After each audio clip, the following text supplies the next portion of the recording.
Mesdames et messieurs, double défaite pour les woke. Arcane, la très célèbre série d'animation sur Netflix, a été censurée par la Chine parce qu'il y a eu un moment lesbien. Et de plus, les grandes entreprises américaines commencent elles aussi à quitter le wokisme parce qu'ils sentent que c'est plus du tout rentable. Donc on assiste à une double défaite critique, une défaite majeure. Comme dirait Clausewitz, 2 centres de gravité viennent d'être atteints et le wokisme en perte de vitesse.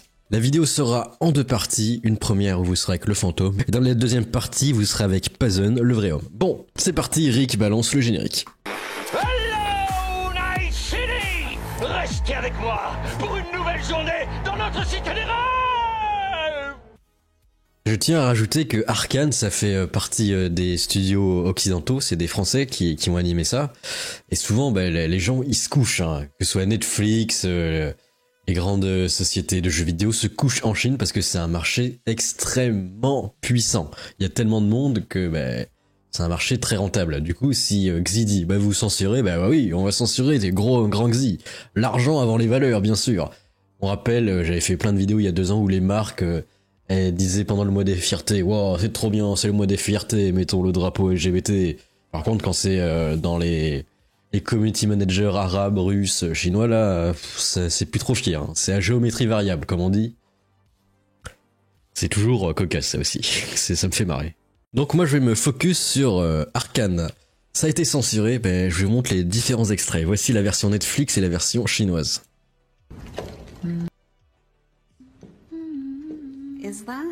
Il y a personne à droite, c'est bizarre. Enfin, en bas. It's just a tune my mother used to hum.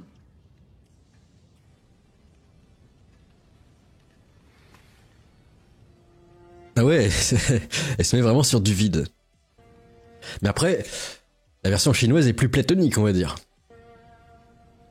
À défaut de niquer.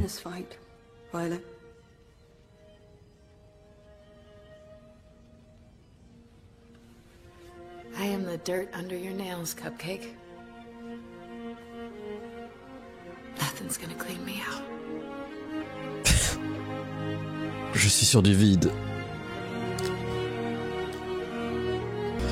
Oui, du coup, la scène a un petit peu moins de sens, du coup. C'est assez incroyable. Alors, c'est marrant à analyser parce qu'on va voir ça sur plusieurs prismes. Évidemment, les woke Twitter sont offusqués, arrêtez de censurer, c'est pas bien, c'est horrible, la censure chinoise. Alors évidemment, les anti-woke se disent « Waouh, super, c'est une victoire, on a gagné !» Mais en fait, c'est plus subtil que ça, parce qu'en fait, les anti-woke occidentaux et le gouvernement chinois, c'est pas du tout la même volonté de censurer les trucs lesbiens, en fait. Je vous explique. En Occident, c'est plutôt lié à la religion, en fait. C'est un principe de valeur. Est-ce que c'est bien? Est-ce que c'est mal? Est-ce qu'être lesbien, c'est bien? Est-ce qu'être lesbien, c'est mal? Est-ce que promouvoir ça, c'est bien? Est-ce que les minorités, c'est bien? Est-ce que c'est mal? Tu vois, c'est toujours un système de bien et de mal. En Chine, c'est pas du tout cette question-là. C'est est-ce que ça va stabiliser la société ou ça va la déstabiliser? Vous voyez, c'est juste ça en fait le principe en Chine. En Chine, c'est le collectif qui l'emporte. Donc si Xi, il voit que les trucs lesbiens ça fout le bordel en Occident, il va se dire OK, on va censurer ça. Comme ça on aura la stabilité. Et c'est assez marrant parce que ça marche depuis plusieurs dizaines d'années. Il y a aucune rébellion en Chine alors que tout le monde dit mais pourquoi personne se rebelle en Chine? Voilà. Faut comprendre et lire un petit peu l'histoire des différentes civilisations. C'est parce que c'est un pays qui est tourné autour du collectif, autour du bien suprême, hein, comme dirait l'autre maître Tao, le bien suprême avant tout, le bien de la communauté avant tout. Donc dès qu'il y a un peu de dissidence, évidemment, ça passe au Karcher et ça se fait purifier. Les Chinois, ils pensent pas du tout en mode est-ce que c'est bien, est-ce que c'est mal, c'est juste c'est bien pour le groupe, ou est-ce que c'est mal pour le groupe, est-ce que ça va stabiliser ou déstabiliser la société. Alors qu'en Occident, c'est le wokisme, c'est bien, c'est mal, c'est la décadence, c'est contre la religion. Vous voyez, c'est plutôt ce type de débat. C'est un débat plutôt d'idées individualistes qui repose autour de ses propres normes et valeurs. Et dans l'eau, du coup, évidemment, plusieurs sont contents. Enfin voilà, je vous laisse avec Pazun. Qu'est-ce que vous pensez de cette news? D'ailleurs, avant que Pazun ne parle, il a oublié de mentionner que Pazun avait lui-même raison il y a 1 an quand il disait que BlackRock disait stop au woke. Là, on voit que le navire était lent à bouger, mais il commence à bouger. Avec l'élection de Trump, c'est un accélérateur, et on voit bien que ça tourne dans ce sens. Est-ce que les woke vont-ils être finito? Découvrons ça avec Pazun. Mesdames et messieurs, le wokisme commence à reculer, et sans que ça ne marche plus du tout. Parce qu'on a vu le résultat des élections de Donald Trump, ça fait un gros retour en arrière. BlackRock avait commencé à faire tourner le navire en commençant à un peu lever la pédale sur le wokisme, mais comme je le dis, le chalutier est très long à tourner. Ça se fait très lentement. Mais là, on voit que plus en plus d'enseignes essayent de suivre le mouvement. On avait déjà parlé des bières Bud machin là. Light Bud ou je sais pas quoi, qui aussi ont arrêté le wokisme et du coup maintenant qui se moquent du wokisme. Eh bien, plusieurs enseignes arrêtent. Marre de cet étalage de la vertu, de grandes entreprises américaines renoncent à leur politique de diversité dans le sillage de Trump. De Walmart à Jack Daniel, en passant par Ford, Harley, Davidson, certaines grandes entreprises ont drastiquement réduit leur programme en faveur de la diversité depuis la victoire de Donald Trump. Ah, comme je vous le dis, c'est toujours des valeurs variables. Hein. Quand il y a de l'argent, il y a de l'argent. Premier employeur privé aux États-Unis de rejoindre la liste des entreprises et institutions ayant réduit drastiquement leur programme pour la diversité face au lobbying anti-woke renforcé par l'élection de Donald Trump. Walmart a confirmé qu'il n'utilisera plus la DEI, diversité, égalité et inclusion. On rappelle ça, c'est très prévalent surtout dans la culture, le divertissement, séries, films, tout ça. Dans sa communication, mettre fin à un programme de diversité au sein de ses fournisseurs, vraiment un centre pour l'égalité raciale. C'est quoi ça? Mais pourquoi il me parle Siri? Attends, mais c'est quoi cette IA? Oui, il y a un retour en arrière. Ce virage s'inscrit dans le sillage de la campagne de Donald Trump et plus largement l'offensive anti-woke des conservateurs américains. Renforcée par la décision de la Cour suprême en 2023 pour abolir les programmes de discrimination positive à l'université, un des acquis de la lutte pour les droits civiques des années 60. J'aime bien, discrimination positive, c'est un acquis pour la lutte des droits civiques, j'ai jamais compris. Toi, tu es racisé, c'est bon. Tu as plus de points que les autres, ok. Des groupes conservateurs ont utilisé cette décision pour lancer de nombreuses procédures judiciaires contre des entreprises ou des institutions publiques pour qu'elles arrêtent leurs programmes visant à mettre fin aux discriminations historiques des minorités.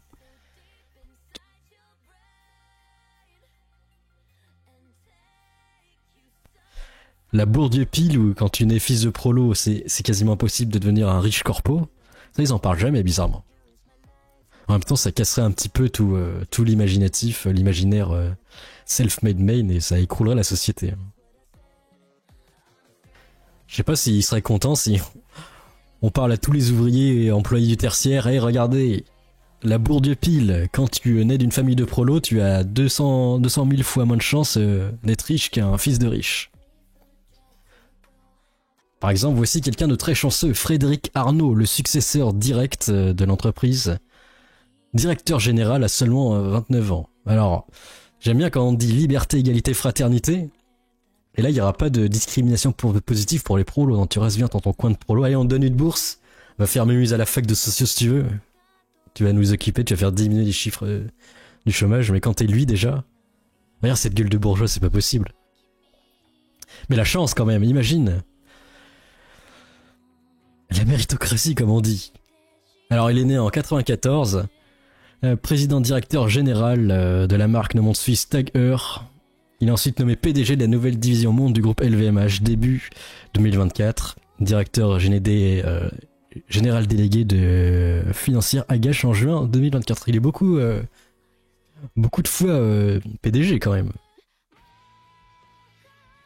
T'as le même âge, 30 ans, 30 piges. Alors, tu t'en penses quoi, toi, du coup? Est-ce que t'es heureux d'avoir le même taux de chance que lui pour accéder à des grandes écoles? Il fait des startups, il est dynamique.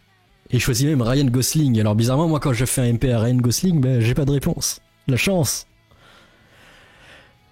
En plus, il est déjà pianiste depuis son plus jeune âge. C'est fou, quand même. Il a tout. Il est fort, il est beau, il est grand, il est musculeux. Non, en fait, bah, il a juste hérité, hein. C'est super, c'est la méritocratie. Mais ça, bizarrement, on n'en parle jamais. Donc voilà, ça, on le met sous le tapis. Autrement, ça ferait exploser la société assez rapidement. Ce sera la deuxième révolution, sauf que ce sera les bourgeois à la place des nobles sous la guillotine. Donc, retour au sujet. Apologie du politiquement correct. Les conservateurs accusent des programmes de consister à un étalage de vertu. Rétro-pédalage de Walmart, évidemment qu'on fait prout. Les dirigeants devraient se concentrer sur ce qui compte vraiment pour leurs employés. Ok. Après il y a Musk qui parle. Et voilà. Les corpos commencent à retourner leur veste. Et on va finir par quelque chose de totalement lunaire. La LFI, qui est le bras armé des islamistes, disent les experts de CNews, parce que oui, ils veulent enlever le délit d'apologie d'être terreau. Ça, c'est un peu lunaire aussi. Mais justement, est-ce que c'est ta géométrie variable, vous pensez? Parce que s'ils veulent abroger ça, est-ce qu'ils vont aussi abroger la loi Guesso aussi? Alors tu devrais commencer par la loi Guesso et après celle-là. Gêne énormément. Ce dont je veux parler, c'est la LFI. La LFI est le bras armé des islamistes en France. Et il y a une info que personne n'a vue, et on l'a sorti hier chez Frontières, mais personne n'a vu que Hugo Bernalicis a fait une proposition de loi à l'Assemblée nationale qui vise à abroger le délit d'apologie du terrorisme du code pénal. Personne ne l'a vu. Aujourd'hui, la LFI est le bras armé des islamistes et ils veulent enlever du code pénal le délit d'apologie du terrorisme qui avait été mis en place en 2014. Personne ne l'a vu, personne n'a réagi. Vraiment, je ne sais pas si vous étiez au courant. Oui, parce que je l'ai vu sur Frontières. Bon, après, si t'enlèves ça, au moins tu verras le vrai visage des gens qui soutient vraiment les terreaux. Parce que je suis sûr qu'il y a un nombre un peu plus élevé que le... Qu'est-ce qui est dit? Pour tout vous dire. Ils veulent abroger le délit d'apologie du terrorisme pour que les islamistes puissent faire l'apologie du terrorisme en France. C'est délirant. Allez, un dernier mot. C'est le terrorisme soft, les amis. Ce sont des choses qui arrivent aussi. Uber by Woman, la plateforme de VTC, lance un service exclusivement pour les femmes. Alors ça peut être une bonne idée, mais moi je me pose toujours la question, si on est femme trans, on fait comment en fait? La question qui se pose. Moi j'ai demandé, et les femmes trans, les transphobes? Comment on peut? Parce que l'on regarde vite fait pour voir. Uber by Woman. Mais du coup, si t'es femme trans, tu peux venir quand même ou pas? On sait qu'il y a eu plusieurs bordels avec des VTC qui ont veillé aux des femmes. Donc ça peut se comprendre, mais du coup, on fait comment quand t'es trans? Est-ce que tu peux y aller quand même ou faut avoir le pénissus? Je ne sais pas. Je ne sais pas du tout. Vous me dites. Dites-moi les experts. Conduite exclusivement par une autre femme sur Uber grâce à une option baptisée Uber by Woman. Uber by Woman, en fait, ça va être une affaire de choix. C'est-à-dire qu'il ne s'agit pas du tout d'imposer ce service-là ni aux passagères ni aux femmes chauffeurs en aucun cas. Donc les femmes qui souhaiteront continuer à utiliser nos produits classiques en tant que passagères pourront bien évidemment le faire. Ok. La course sans pénalité si un homme venait finalement à se présenter. Cette annonce intervient un mois après le lancement d'une option destinée à protéger les adolescents. Elle permet notamment aux parents de suivre le trajet de leur enfant en temps réel. C'est pas mal en vrai. Après, est-ce que ça va coûter plus cher? Ou alors c'est juste pour faire genre... Eh regarde, on est pour votre sécurité. En parlant de ça, Thibaut Inchette dans la sauce parce qu'il a fait une vidéo un peu transphobe. Marguerite Stern, évidemment, ça l'a fait rigoler. Et moi, je vais regarder. Regardez.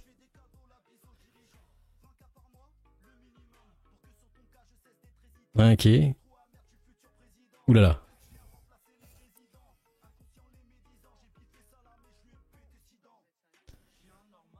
C'est une vidéo banale. Et là, je pense qu'elle va se faire déglinguer dans les commentaires.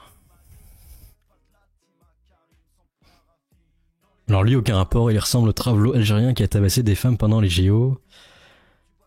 Ce fils de poule porte plainte quand ça le traite de faf PTDR, transphobe, raciste, demeuré, belle perf. Quand deux mères se trouvent et s'accordent. Comme à l'habitude de Thibaut en chape, dans le TikTok, la femme est réduite à l'état d'objet à mater et draguer lourdement à la salle, mais Marguerite Stern approuve et dit « Ah ah, il aime pas les trans ». Ah bah c'est vachement gaulerie ce genre de vidéo. Comment ce mec peut-il être le premier youtubeur de France? Parce qu'il a spammé les shorts, on vous l'a déjà dit. Évidemment le mime qui revient, enfin un mime je sais pas, sauve un trans, tue un terf. Mais du coup si 80% de la population est terf, c'est tendu quand même. Enfin c'est du coup la définition de terf elle a beaucoup changé, maintenant on sait plus vraiment ce que c'est. TERF c'est, pour moi, ce que j'en reconnais de la définition, c'est les féministes qui acceptent pas les femmes trans parce qu'elles pensent que c'est des hommes infiltrés qui veulent casser le mouvement féministe en gros. C'est ça. Mais après, c'est complexe. Maintenant, on t'accuse tout le monde de TERF. C'est bizarre. Oui, c'est quand les groupes intersectionnels se battent entre eux, ça fait des trucs loufoques. Et souvent, les trans radicales, dès que tu dis un mot de travers, t'es TERF. Et voilà, c'est le TERF Dream. Qu'est-ce que vous pensez? Laissez vos avis dans les commentaires. Et n'oubliez pas, va te faire foutre, c'est le nazi transphobe. J'espère que les choses très mauvaises t'arriveront. Ok. Allez, à plus, Amogus.